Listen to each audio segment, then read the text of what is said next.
Nagpupumiglas, naglalaway, nanlilisik ang mga mata. Ganito pinahirapan ng rabies ang 31 anyos na si Janelo Limbing, factory worker sa Laguna. Ang kanyang mga huling sandali habang nakatali sa kama sa ospital, kinunan ng kanyang partner na si Eva, nakabuanan pa man din. Ko sabi ko sa kanya, lumaban ka kasi mga anak mo ako eh. Pinipilit niya pong gumanon tumingin po sa akin. Pinasigaw niya pa po yung I love you. Isa sa mga sintomas ni Janelo, nahirapan siyang huminga.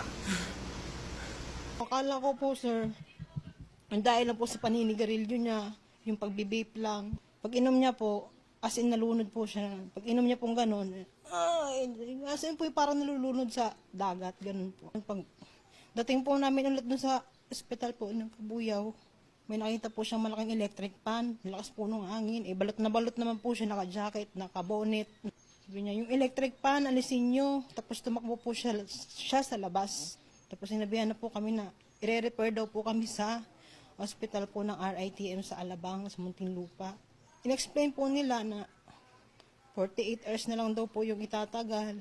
Palabiro at masayahing tao raw si Janelo. Kaya sa kanyang huling sandali sa ospital, nagawa pa niyang ngumiti habang nagbe-video ng pasasalamat at mga huling habilin. At sa aking mga anak, ingat kayo palagi, lumaki sana kayong malusog. Huwag niyong kalimutan, alagaan ng inyong nanay. Salamat na lagi kayo ang naging anak. Bye-bye!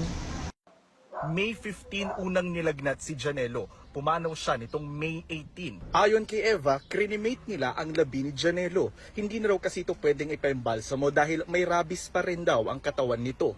Ang rabies virus galing sa asong nakatali sa labas ng bahay ng kapatid niya sa Cavite. Nakagat si Janelo noong pang August 2024. Natuklap daw noon ang kuko niya sa kamay. Ang aso naulol daw agad kaya pinatay. Nagpabakuna raw agad si Janelo pero isang beses lang.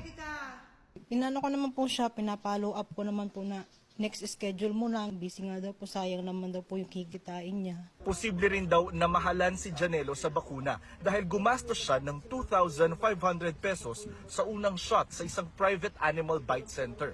Naulila ni Janelo ang dalawang babaeng anak na grade 2 at grade 4. Babae rin ang paparating ng pangatlong anak nila na binilhan pa ni Janelo ng mga gamit. Problema ngayon ni Eva kung paano bubuhayin ang mga anak, paano babayaran ng 25,000 pesos na utang sa punerarya at saan kukuha ng pampalibing kay Janelo. Makakatugpo ako sa inyo na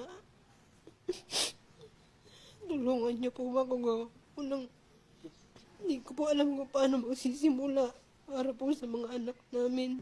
Masipag mag-post ng reels si Janelo. Umaasang makakatulong din ito balang araw sa kanilang pamilya. Kaya ang huling habilin niya kay Eva, isa publiko ang kanyang sinapit.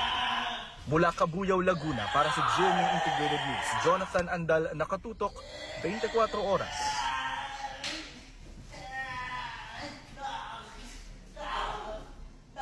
Dong, nara ko dire!